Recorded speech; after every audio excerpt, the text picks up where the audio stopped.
صحابہ فرماتے ہیں قبیلہ مدر کے کچھ لوگ آئے تھے حضور کی بارگاہ میں، تو ان کے چہرے اترے ہوئے تھے، غربت چھلک رہی تھی، حالات ان کے پراگندہ تھے۔ تو فرمایا ان بیچاروں کی غریبی دیکھ کر، مظلومیت دیکھ کر، غربت اور بھوک دیکھ کر حضور پریشان ہو گئے۔ یہ بنیادی مسئلہ ہے کہ وہ درد تقریروں میں نہ رہے، وہ دل میں محسوس ہو۔ سرکار پریشان ہو گئے اور نبی پاک علیہ السلام نے سیدنا بلال حبشی رضی اللہ تعالیٰ عنہ سے فرمایا آذان پڑھیں۔ حضرت بلال نے نماز کے لیے آذان پڑھی، حضور نے جماعت کرائی اور پھر صحابہ کی توجہ دلائی کہ اپنے بھائیوں کی مدد کرو۔ یہ بات کو سمجھے، اگر کوئی شخص صاحب حیثیت ہو تو اس کی توجہ دلائی جائے کہ یہاں غریب بستے ہیں، تنگ دست لوگ ہیں، مجبور ہیں، مقروض ہیں، توجہ دلائی۔ اللہ کے حبیب نے فرمایا ان کی مدد کرو۔ فرمایا جب وہ آئے تو ان کے چہرے اترے ہوئے تھے، حالات پراگندہ تھے، لیکن جب حضور نے اعلان کیا ان کے لیے تو کوئی ان کے لیے کھانا لا رہا ہے، کوئی سرکہ لا رہا ہے، کوئی کھجورے لا رہا ہے، یہ بخاری مسلم دونوں میں موجود، کوئی کمبل لا رہا ہے۔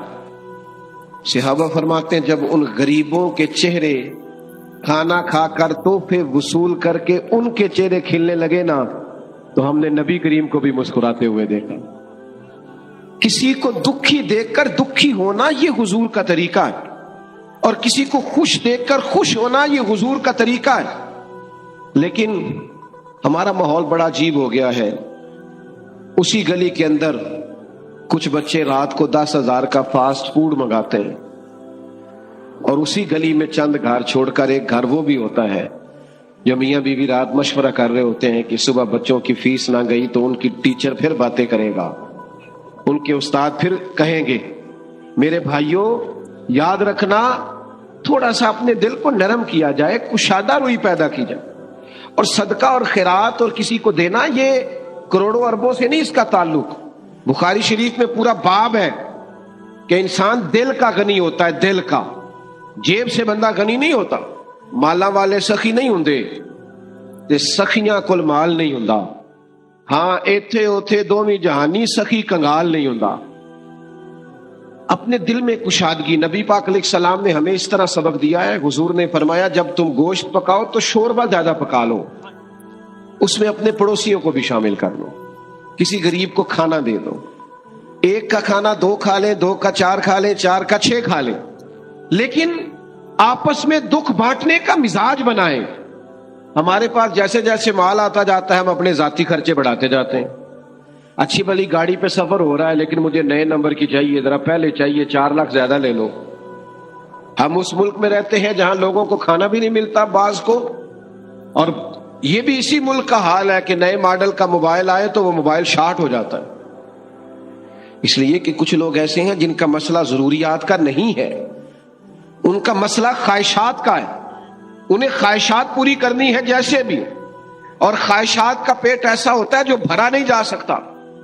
ہر وقت ایک خواہش پوری کرو نئی خواہش پیدا ہو جاتی، اسے پوری کرو تو تیسری پوری خواہش پیدا ہو جاتی۔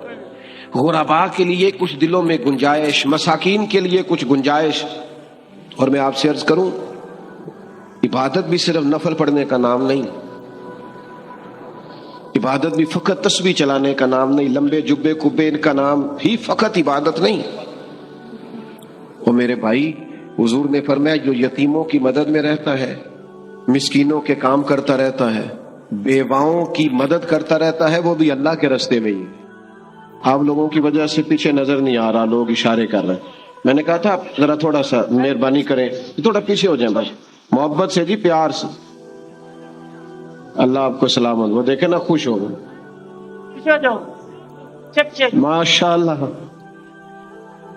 ٹھیک ہو، تھوڑا سا اور پیچھے ہو، تھوڑا سا اور پیچھے، خوش رہیں، خوش رہیں، خوش رہیں، اللہ آپ کو بھی جزا دے دی۔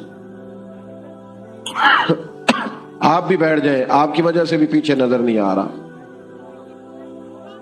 تشریف رکھیں، تشریف رکھیں، بیٹھ جائیں، اللہ سلامتی دے، سب کو برکت دے، مال۔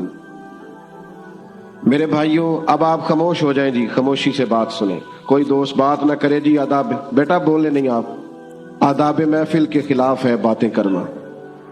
دوستو چند ایک باتیں میں نے عرض کرنی ہے۔ اللہ تعالیٰ نے ہمارے نبی پاک علیہ السلام کو جو شانیں عطا فرمائی ہیں ان میں سے محبوب کی ایک شان یہ ہے کہ عزیز علیہ ما عنتم، فرمایا تمہارا مشکل میں پڑنا میرے نبی کریم پر گراں گزرتا۔ کوئی امتی اگر تکلیف میں ہو تو حضور اس کی تکلیف محسوس کرتے، اس لیے کہ وہ بالمؤمنین رؤوف الرحیم، وہ مومنوں پہ رؤوف بھی ہیں اور رحیم بھی۔ نبی کریم صلی اللہ تعالی علیہ وسلم نے انسانیت کا درد محسوس کیا ہے، اور کریم محبوب علیہ السلام کسی کی تکلیف کو دیکھ کر پریشان ہو جاتے ہیں۔ میرا خیال ہے میری تقریر زیادہ وہ لوگ سننے آئے ہیں جو موبائل نہیں چلا رہے۔ جو موبائل چلا رہے ہیں وہ تو گھر میں بھی موبائل ہی چلاتے ہیں۔ بھائی آپ بات سنیں توجہ سے، اللہ آپ کو سلامت رکھے، آپ مہربانی کریں۔ موبائلوں پہ تو ملاقاتیں پہلے بھی رہتی ہیں، تو آج چلو بغیر موبائل کے ملاقات ہے تو کوئی بات ہو جائے آپ دوستوں سے۔ پیارے بھائیوں، سارے لوگ زندگی کی دوڑ میں آگے نہیں نکل پاتے، سارے کامیاب نہیں ہو پاتے، نکمے نہیں ہوتے، بعض لوگ کام چور بھی نہیں ہوتے، لیکن اللہ کی حکمت کا تقاضا ہوتا ہے کہ بعض لوگ ایسے ہوتے ہیں جو زندگی کی دوڑ میں پیچھے رہ جاتے ہیں۔ غربت آ جاتی ہے، تکلیف آ جاتی ہے، آزمائش اور بیماری آ جاتی ہے۔ ہمارا دین، ہمارے نبی پاک علیہ السلام کی سیرت ہمیں یہ سبق دیتی ہے کہ جو لوگ زندگی کی دوڑ میں پیچھے رہ جائیں ہم ان کا بازو تھامیں، ہم ان سے محبت کریں۔ حضور علیہ السلام نے فرمایا تمہیں جو رزق دیا جاتا ہے وہ تمہارے کمزوروں اور ضعیفوں کی برکت سے دیا جاتا ہے۔ ہمارے ہاں جس آدمی کو نعمت مل جاتی ہے وہ اس کو اپنا حق سمجھنے لگتا ہے، اور وہ سمجھتا ہے کہ میں لائق تھا، میں سمجھدار تھا، میں پڑھا لکھا تھا، میں ہی محنتی تھا، یہ میرا حق تھا۔ حالانکہ ایسا نہیں ہے، یہ تو اللہ کا فضل ہے، جس کو چاہے عطا کرے۔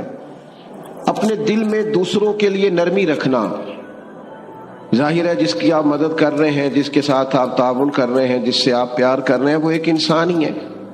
انسانوں میں غلطیاں ہوتی ہیں، کمزوریاں ہوتی ہیں، سستیاں ہوتی ہیں، غفلتیں ہوتی ہیں۔ کرنے کا کام یہ ہے کہ ہم اپنے دل کو کشادہ کریں۔ ہمیں ہمارے نبی رحمت صلی اللہ تعالی علیہ وسلم نے جس نیکی کا حکم دیا ہے وہ یک طرفہ نیکی ہے۔ نیکیاں تجارت نہیں ہوتی کہ سامنے والا کرے گا تو پھر میں بھی کروں گا، نیکی یک طرفہ ہے۔ آپ بھی اگر بیٹھ سکتے ہیں تو بھائی بیٹھ جائیں، آپ لوگ جو کھڑے ہیں، اللہ آپ کو سلامتی عطا کرے۔ اگر تشریف رکھیں گے تو اچھا رہے گا، بیٹھ جائیں جی، اللہ برکت عطا فرمائے۔ تو نبی پاک صلی اللہ تعالی علیہ وسلم نے ہمیں یک طرفہ نیکی کا کہا۔ معنی کیا ہے؟